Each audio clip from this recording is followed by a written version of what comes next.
अस्सलाम वालेकुम रहमतुल्लाहि व बरकातुहू।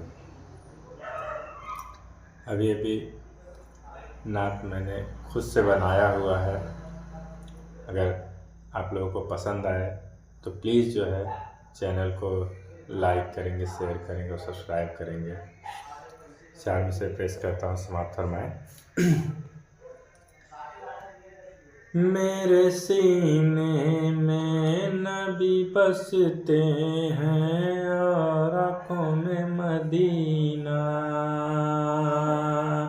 मेरे सीने में नबी बसते हैं और आँखों में मदीना।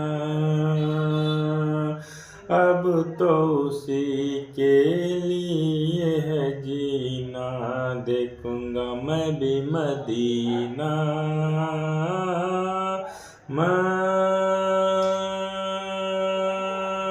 मदीना मदीना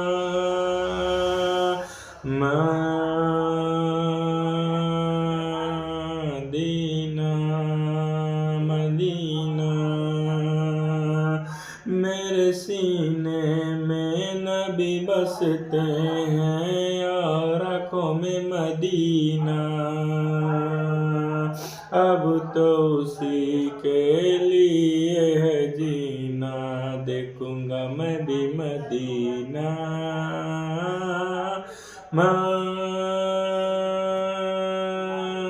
मदीना।